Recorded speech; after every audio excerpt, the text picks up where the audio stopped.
Oi pessoal, eu sou a Astrava da Vida, gestora de tecnologia da informação e militante LGBT, e eu tô no Zona Direta para responder as perguntas de vocês.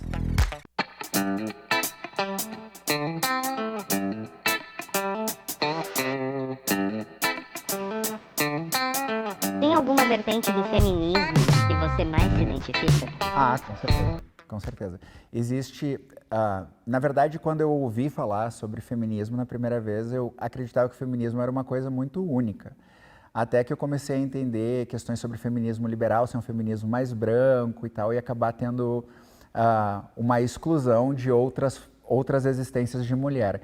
E aí, com o tempo, eu fui vendo que existe um feminismo chamado interseccional, que abarca as mais diversas existências de mulher. Então, se eu tivesse que dizer que eu abraço uma bandeira feminista, seria mais o feminismo interseccional. Por que você não se considera comunista? Essa pergunta é muito comum. Por que eu não me considero comunista? Primeiro que eu não me considero comunista, porque eu nunca declaro que eu sou algo quando eu não consigo defender propriamente o porquê eu sou aquilo. Então, eu nunca estudei o comunismo de maneira aprofundada para me alinhar, então, com uma perspectiva de esquerda radical. E aí, claro, existe um problema mais pessoal, que é por eu ser uma militante LGBT e o comunismo ter ser muito focado na luta de classe especificamente e deixar um pouco de lado algumas lutas identitárias, acaba tendo um desencontro nos interesses, né? Então eu prefiro ficar na luta ainda pelos direitos e pela melhoria das questões LGBT, e se um dia o comunismo travar essa luta um pouco mais próxima com a comunidade LGBT, será possível que eu me alinhe, mas até o momento eu acho que existe uma diferença nas nossas lutas. Aceitaria debater com a Espectro Cinza? Para ontem? Eu acho que eu conheci a Espectro como uma debatedora muito boa. Eu sempre achei que ela tinha uma retórica muito boa, argumentos muito legais. Já ouvi ela falar sobre pessoas trans no passado e achava isso muito da hora, mas no momento atual eu vejo como um grande problema ela fazer parte do Movimento Brasil Livre, que tem uma postura já mais anti-pessoas trans especificamente, e eu gostaria de debater ela justamente nesse sentido, né? Entender como que uma pessoa que tinha falas tão positivas em relação a pessoas trans faz parte de um grupo hoje que tem inclusive projetos de lei tentando prender quem dê assistência, né, ou apoio a crianças e adolescentes trans em processo de transição. Como foi debater com políticos como Nicolas Ferreira e Ana Campagnolo? É um negócio meio ruim e bom ao mesmo tempo. Ruim porque eles têm uma parcela muito grande, uma fatia muito grande de pessoas que o seguem e que, independente do que tu fale, essas pessoas vão estar sempre do lado deles, né?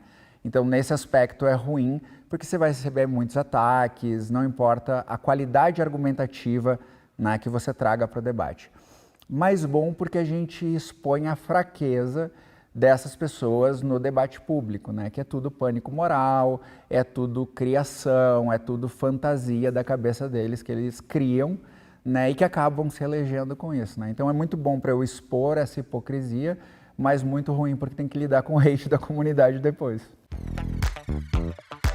Michele, quando você começou a ter contato com artigos científicos, dê dicas de estudo.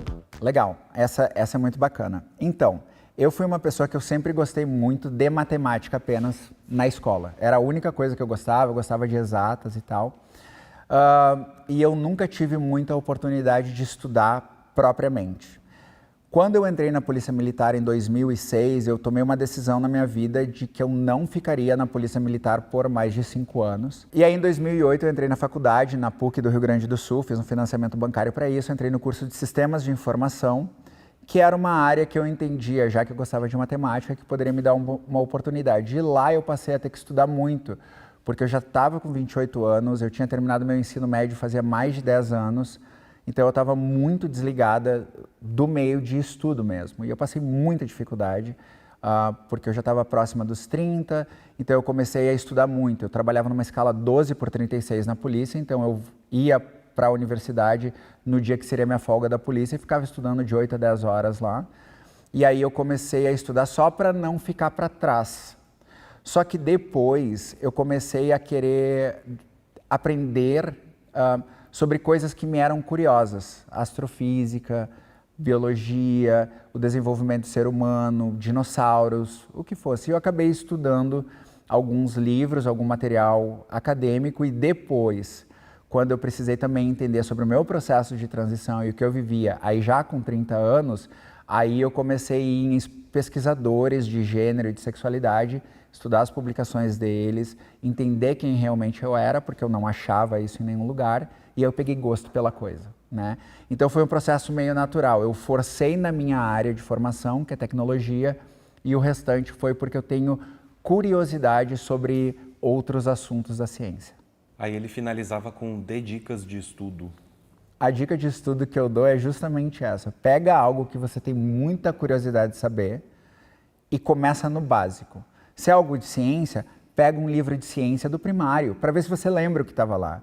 Se é algo de física, vai assistir talvez uma apresentação de alguém que trabalhe na área da física, algum pesquisador.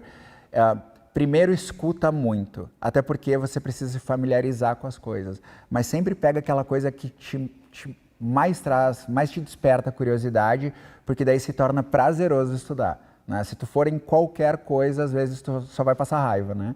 Então a minha dica é, escolhe aquele assunto que tu olha e diz assim, pô, eu tenho curiosidade de saber mais sobre isso, e vai nesse. Você acha que a direita usa a pauta LGBT como escada para ganhar voto? Pô, essa resposta eu já dei 1 milhão de vezes, eu não acho que a direita só faça isso. Eu acho que a esquerda também faz. A diferença é de que maneira que fazem, né? A direita, ela pega a pauta LGBT e vilaniza ela de todas as maneiras, seja parada LGBT, sejam crianças trans, sejam pessoas trans, acesso a banheiro, acesso ao esporte, o que quer que seja. E a esquerda, ela usa a comunidade LGBT da mesma forma, mas buscando garantir esses direitos. Então eu vejo que é a mesma moeda, mas são lados opostos dela. Uma está dizendo assim, olha, eu quero remover todos os direitos dessa população, né, inclusive violando direitos constitucionais desses cidadãos brasileiros, e o outro está dizendo, eu quero assegurar esses direitos. Então, assim, eu não acho que seja só a direita, eu acho que os dois utilizam a comunidade LGBT como capital político, mas eu opto por estar do lado que não quer remover meus direitos, né? Quantos gêneros existem? Puxa vida, depende, gênero literário, a gente pode falar de gênero da taxonomia. Não, tá, eu entendi a pergunta, eu sei que ela tem essas intenções. Bom, a gente precisa entender que a complexidade do ser humano vai além do binarismo estabelecido na norma social que tem base religiosa. Então, a gente não pode pegar pessoas lá da idade do bronze, do ferro, e achar que eles sabiam tudo sobre a complexidade do ser humano. Então, a gente vai ter tantos gêneros quantos sejam necessários para representar essa complexidade. A maioria, como a gente descreve hoje, a gente tem os gêneros binários, que seriam o homem e a mulher, e a gente tem os gêneros não binários, que são pessoas que simplesmente não conseguem enquadrar a sua existência dentro das caixinhas que a gente estabeleceu como homem e mulher. E aí, nessa gama de pessoas, existe uma série de autopercepções, de como se consome o mundo ao seu redor e de como se expressar nisso. Então, assim, a gente já tinha uma série de 70 gêneros catalogados há alguns anos atrás e deve estar mais ou menos por aí. Mas eu sempre respondo isso dizendo, tantos quanto forem necessários para representar a complexidade do ser humano. Como explicar para familiares conservadores a questão de pessoas que sentem que nasceram no gênero errado e a transexualidade? Como explicar para familiares conservadores isso? A primeira de tudo eu vou dizer assim, avalia se vale a pena explicar, tá? Porque existe, especialmente se você for a pessoa que talvez não esteja em conformidade com o gênero designado no nascimento, tá? Se você avaliar e perceber que isso é arriscado, às vezes a melhor solução é aguardar um pouquinho, sondar um pouco melhor e buscar apoio em pessoas próximas, amigos e tal. Mas se você tem alguém que é familiar conservador, não começa você falando. Começa apresentando, por exemplo, conteúdos como os dos debates que o Spectrum promove, que a gente vai ter lá pessoas que já são transicionadas e que estão discutindo com pessoas que são justamente da linha conservadora desses familiares, para que eles sejam expostos de uma maneira inicial a esse conhecimento. E a partir dali você já consegue tirar uma febre do tipo de resposta que você vai ter, né? Agora, explicar a transgeneridade demanda que você consiga simplificar o conhecimento científico disso, né? Que é justamente o que a gente faz nos debates. Então, é você pegar e entender como simplificar o discurso para que a pessoa compreenda que não é nasci no corpo errado. É só a forma como a autopercepção daquele indivíduo não se alinha com o que foi designado àquele indivíduo no seu nascimento. Demanda muito estudar isso para que tu consiga comunicar facilmente, mas a minha sugestão primeira é sempre, não se exponha. Aproveita que hoje tem vídeo no YouTube, tem canal de debate e vai até nesses conteúdos, já que tem bastante aqui no Spectrum, e utiliza isso para ser o ponto inicial dessa explicação. Por que você trata a direita como anti-LGBT, sendo que autores como Michaela Novak, Nathan Goodman apoiam as causas LGBT e são libertários? Legal, boa pergunta. São eles que estão fazendo legislação no Brasil? Essa que tem que ser o questionamento nisso, né? Eu digo para vocês que eu vou fazer uma comparação que talvez quem seja de direita consiga entender. O comunismo, nas suas literaturas, promove lá um mundo super lindo, super focado no povo, em que o trabalho seja o retorno de tudo, mas a gente não tem isso aplicado, né? Então, eu não tenho como julgar o comunismo na sua aplicação, se ele ainda não foi aplicado. Eu falo a mesma coisa sobre esses autores.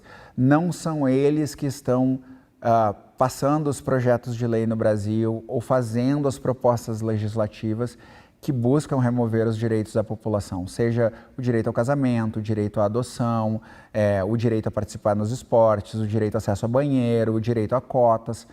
Quem está fazendo isso hoje é a direita brasileira. Então eu avalio a materialidade das coisas. A direita brasileira hoje age constantemente na remoção de direitos da população LGBT e, portanto, a conclusão lógica é que ela é contra a população LGBT. Se esses autores são a favor e pessoas de direita passarem a seguir esses autores e não tentarem legislar mais contra a comunidade LGBT, você pode ter certeza que eu vou mudar a minha posição em relação a isso. Você é a favor da redução da maioridade penal? Excelente pergunta e talvez a minha posição surpreenda algumas pessoas. Eu, por ter sido policial, entendo que existem adolescentes que conseguem planejar, buscar recursos, estruturar toda uma organização para um crime extremamente violento. E eu acredito que a regra geral é não, que a gente não deve reduzir a maioridade penal, mas que uma vez que a gente consiga constatar crimes com extrema crueldade, planejados, que partam então desses grupos extremistas de Chan ou de Discord, aí eu acho que a gente deve avaliar de maneira individual, porque não é possível que a gente permita que alguém que planejou 2, 3 meses um ataque a uma escola e leve várias crianças e professores a óbito, que a gente diga, não, é só um adolescente que não aprendeu. A gente precisa avaliar esse como um caso à exceção. Então, a regra é não, eu não acredito que a maioridade penal deve ser reduzida, mas que a gente deve ter algum dispositivo legal que para casos extremos de violência cometidas por menores, a gente precisa avaliar de uma maneira mais individual. Você poderia escolher os seus dois parceiros. Você debateria em outro time contra trans de direita, Nicolas Ferreira e Pavanato? É para eu escolher ou... Porque assim, se botar os três contra mim, eu posso debater sozinha. Tipo, não vai fazer diferença nenhuma. O discurso é justamente o mesmo. Mas hoje, para debater contra trans de direita, Nicolas Ferreira e Pavanato, aí supondo então que a pauta fosse transexualidade, eu diria que uma pessoa para estar do meu lado no debate seria o River, que já esteve aqui no Spectrum. E uma segunda pessoa, aí eu pegaria até o meu próprio terapeuta, que ele é especialista em gênero e sexualidade com doutorado feito na França. Então eu teria uma pessoa que seria realmente autoridade na área de gênero e sexualidade e duas pessoas que são divulgadoras científicas na área da transexualidade. Então, mas efetivamente assim, largo os três na minha frente que não tem problema, tá? Michele, por que você não defende pena de morte ou prisão perpétua para assassinos e estupradores? Isso é defender as mulheres? Tá, primeiro que a pergunta está um pouco direcionada exclusivamente para mulheres, porque para defender pena de morte e para assassinos e estupradores, a gente tem que considerar que existem homens e meninos que também são vítimas desses crimes, tá? Minha primeira posição é que eu sou legalista. A Constituição Federal ela não permite nenhum dos dois. A gente tem não só a ressocialização como um dos processos estabelecidos em lei para alguém que é preso, né? Então, é esperado que essa pessoa tenha a capacidade de ressocializar e a gente sabe que hoje no Brasil isso é muito falho, porque a base do que gera isso, que é educação, que é direito, que é menos desigualdade, isso não existe, né? Então, a gente sabe que a pessoa não consegue ressocializar porque a desigualdade continua lá. Mas, considerando então que esses dispositivos legais, né, a Constituição não permite isso, e que o Brasil é signatário de acordos internacionais contra a pena de morte, e a garantia à vida é uma garantia já constitucional, que tu não pode revogar, a menos que seja numa nova constituinte, a gente não pode simplesmente sair defendendo isso. Eu acho que criminoso tem que ser preso, tem que ficar preso o tanto que seja necessário para a sua pena. Eu acho que algumas penas no Brasil devem ser maiores. Eu acho que alguns crimes não deveriam ter a possibilidade de ter a progressão no cumprimento de 1/6 de pena, mas, de novo, a gente tem que avaliar cada um desses casos, né? Eu vejo que, para mim, uma pessoa que cometeu um homicídio e que foi preso e que a gente conseguiu resolver isso, tenha que trabalhar na cadeia. Não estou falando de trabalhos forçados, estou falando de trabalhar para que, de alguma maneira, o seu trabalho compense financeiramente aquela família que foi vítima daquele agressor. Isso é uma coisa que eu defendo. Mas para a gente começar a discutir pena de morte e prisão perpétua, a gente precisa primeiro discutir o quão aberto o Brasil está para quebrar os seus acordos internacionais e o quão aberta a população inteira está para uma nova constituinte. Michele, qual sua visão socioeconômica de mundo? Liberal, social-democrata, comunista ou outra? Progressismo é um guarda-chuva ideológico. Eu diria que, assim, eu sempre... O posicionamento que vocês veem nos vídeos que eu apareço aqui no Spectrum, ele fica meio amplo mesmo, tá? Mas eu sempre me coloco como uma pessoa anticapitalismo. Não anticapitalista, porque o capitalista só existe porque o capitalismo existe, né?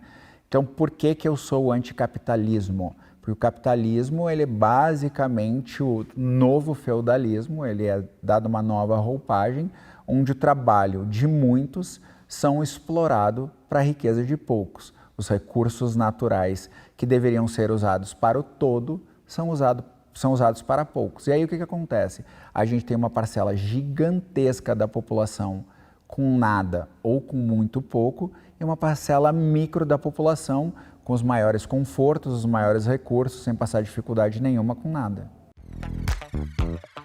Qual vídeo mais gostou de participar no Spectrum e por quê? Na verdade, eu gostei de todos, mas eu diria que o que eu acho que fez maior diferença foi ateus versus cristãos. Porque, primeiro, foi possível mostrar um lado do ateísmo que não envolve odiar a fé das outras pessoas ou tentar fazer com que elas deixem de acreditar no que creem.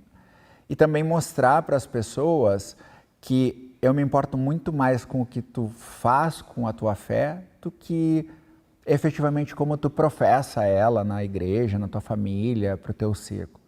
Para mim, esse vídeo foi importante porque eu deixei bem claro lá que a tua fé é tua e se ela não influenciar na minha vida, tu nunca vai me ouvir falar nada sobre ela.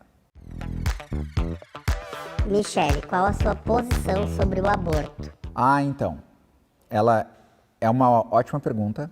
Eu sou uma pessoa que sou favorável ao aborto em qualquer situação até as 22 semanas. O aborto, até a vida de um feto, ela é inviável, não consegue se sustentar, né, fora do útero antes das 22 semanas. Então, nesse caso, eu sou favorável ao aborto 100%. A partir das 22, 24 semanas, eu também sou favorável ao aborto não letal. Então, existe muito um drama apontado sobre como o aborto é executado a partir das 22 semanas. Eu não defendo isso, eu estou dizendo que a partir das 22 semanas o aborto a gente deveria buscar que fosse um aborto não letal.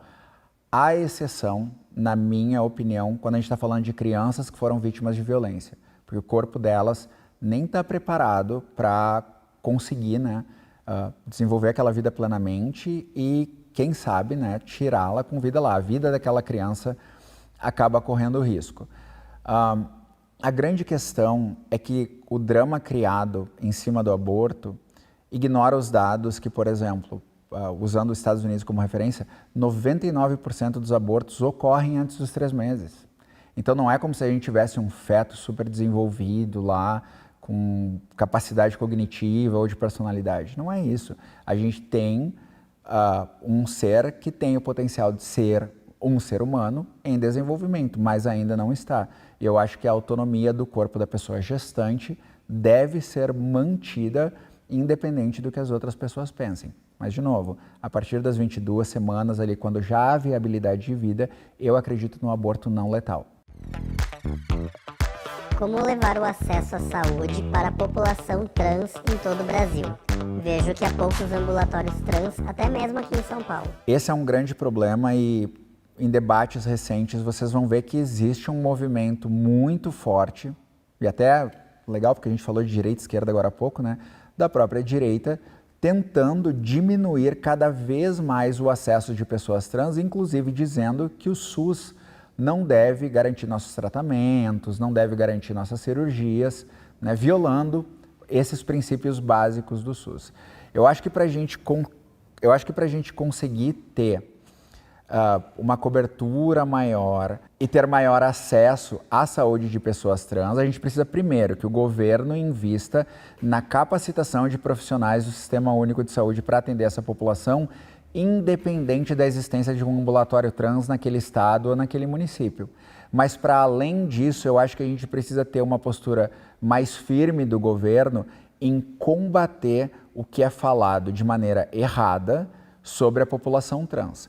Quando uma pessoa trans faz uma cirurgia pelo SUS, não é você que está pagando, é uma parcela micro do imposto de todo mundo que está pagando, inclusive o nosso. Então, o princípio da integralidade, universalidade e equidade do SUS devem abarcar inclusive pessoas trans, mas essa melhoria parte de ações governamentais e também parte do seu voto. Se você vota em alguém que defende políticas anti-trans, você pode ter certeza que essa luta vai continuar travada. Mi, você se sente acolhida na esquerda brasileira? Depende do que é considerado acolhimento, porque eu acho que a gente não tem grandes conquistas de direitos que a gente possa dizer foi a esquerda que fez. O direito ao casamento LGBT, através de uma decisão do CNJ,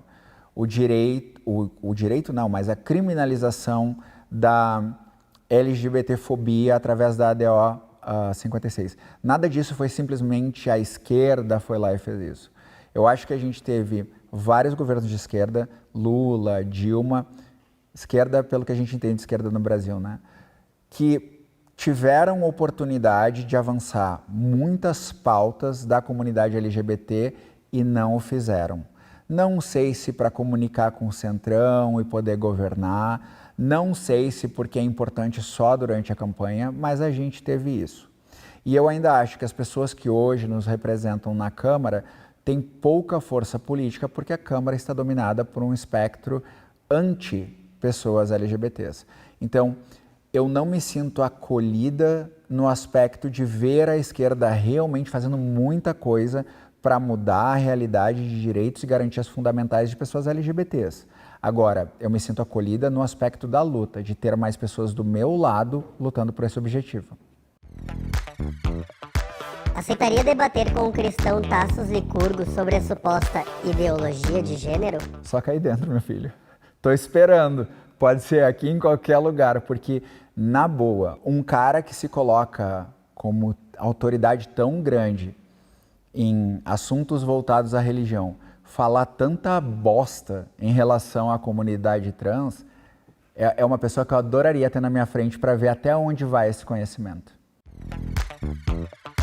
Michele, você é linda assim ou fez curso?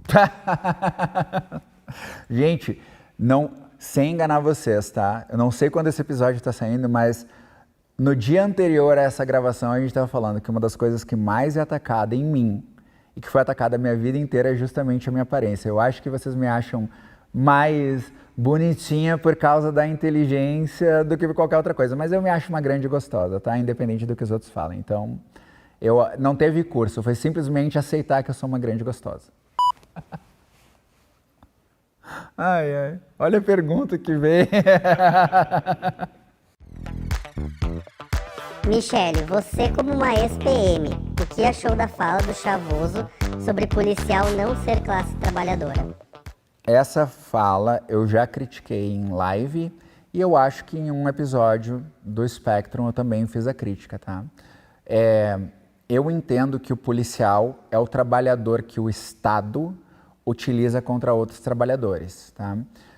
Normalmente o policial ele é periférico, normalmente o policial ganha um salário muito baixo. Me uso como exemplo, no Rio Grande do Sul, quando eu entrei na polícia, o meu salário inicial em 2006 era R$ 645 e quando eu saí em 2011 era de R$ 1.300.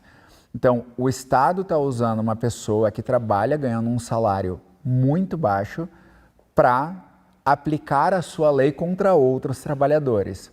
A grande questão é que a polícia militar ainda tem muitos resquícios da ditadura militar e existe por parte da corporação também uma soberba, uma questão de eu sou a autoridade, eu sou a lei. E aí o policial acaba sendo muito contra o trabalhador, mais inclusive do que o Estado tenta fazer. Não sou inimiga da polícia, entendo que o policial é trabalhador, mas eu acho que a gente precisava ter uma educação e uma formação melhor para a polícia. O meu curso foi 6 meses e saiu muita gente despreparada de lá. Você aceitaria debater com Radfem? Te amo, tá? Olha só, gente. Eu aceitar debater com Radfem, eu acho que já está implícito, né? Eu acho que, tipo assim, é uma pergunta que se responde. O problema é a Radfem ter coragem de aceitar debater comigo. Até hoje, já pedi para o Spectrum, não teve nenhuma organização feminista radical que disse assim, eu vou lá debater com a Michele, eu aceito. Mas me larga a Radfem na minha frente, me larga, tá? O que essa galera tá achando? Larga o Nicolas, larga a Ana, larga a Pavanato. Oxe, os caras não estudam nada, ficam no pânico moral e vão achar que vão debater bem, pô. Por que 99% dos esquerdistas são contra a família e os valores cristãos? O dado veio da onde? Desculpa. Olha, eu tenho um nome para esse dado, eu não sei se o Spectrum vai querer botar um pi, mas é Dataku, tá? Tirar a informação do Dataku não é argumento, gente. 99% dos esquerdistas, eu não tenho nada contra a família, eu não tenho nada contra cristãos, eu só tenho contra aquela família que quer dizer que a minha família não é família ou que quer remover os meus direitos de, por exemplo, não ter uma religião ou não aceitar que a tua religião implique na minha vida. Agora, 99%, eu queria que tu me apresentasse esse dado aí. Michele, no ponto de vista social, qual é a maior falha da comunidade LGBT?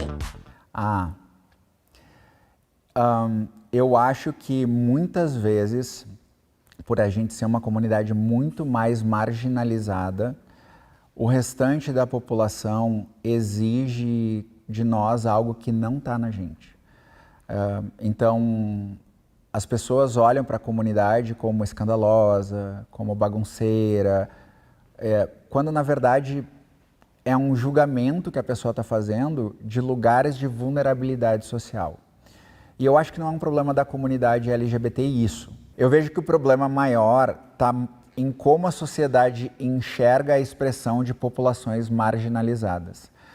A gente não pode pegar como base, eu que sou uma pessoa que transicionou mais tarde, que faço parte da microporcentagem da população trans que tem, por exemplo, curso superior. Então a gente não pode me pegar como parâmetro. Eu sou um ponto fora da curva dentro da vulnerabilidade da comunidade LGBT em geral. Então, se você pegar e julgar populações que são mais vulneráveis por demonstrarem essa vulnerabilidade no lugar de onde vem, talvez você precise rever como você enxerga essa população. O problema não está nela, está no como a sociedade trata ela. O que acha desse novo movimento LGB sem o T? Primeiro, bizarro. Financiado, obviamente, esse movimento, ele vem lá do Reino Unido, que é o LGB Alliance, que basicamente eles só copiaram o nome aqui no Brasil e criaram a Aliança LGB, em que eles tentam dividir a luta por direitos sexuais da luta por direitos de identidade de gênero, sendo que também nesse movimento eles excluem pessoas intersexo, que não tem nada a ver com gênero e com sexualidade, e até pansexuais, que daí tem a ver com sexualidade. Então é um movimento bizarro, que visa ser barulhento e que visa se alinhar muito mais com essa discussão da galera da direita. A gente tem alguns influenciadores que eu já desafiei para debate, cito nomes, a Beatriz Bueno, o Sávio de Maio, a própria Mátria, que também defende essa organização, e nenhuma dessas pessoas aceita debater contra. Eles entendem tudo baseado numa teoria queer dos anos 90, ignoram toda a história da transexualidade e das outras existências anterior a isso, todas as lutas que foram travadas e tentam criar um movimentozinho lacrador em que eles querem parecer diferente na fila do pão. Mas a grande realidade é que eles só são um movimento extremista, separatista e que quer dizer que são melhores que o restante da comunidade. Eu vou pra cima, vai se ferrar. Eu citei os nomes, vem pra cima. Não tô nem aí, chega em cima. Michele, me indique uma literatura sobre LGBTs. Nossa, gente, a primeira coisa que eu digo pra todo mundo, sempre que tu vai começar a ler, vai no básico.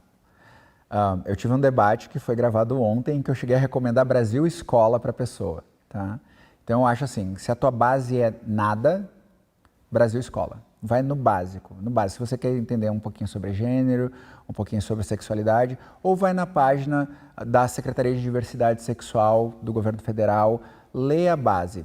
Agora, se você quer se aprofundar mais sobre padrões de tratamento de pessoas trans, se você quer entender mais sobre publicações acadêmicas em relação a isso, aí eu digo para você ir na página da WPATH, que é a página que estabelece com um colegiado de profissionais da saúde quais são todos os padrões de atendimento que é esperado de profissionais e o que a gente busca para entender a diversidade de gênero nas pessoas. Mas sempre vai do básico, gente, não tenta começar no complexo porque não faz nem sentido.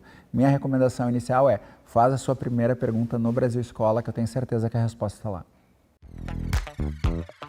Para finalizar então, Michele, quem você considera cagalhona? Gente, daqui a pouco eu vou aparecer ruiva, assim que o meu cabelo crescer mais, porque eu vou fazer cosplay, tá? A diferença é que eu não vou fugir de debate.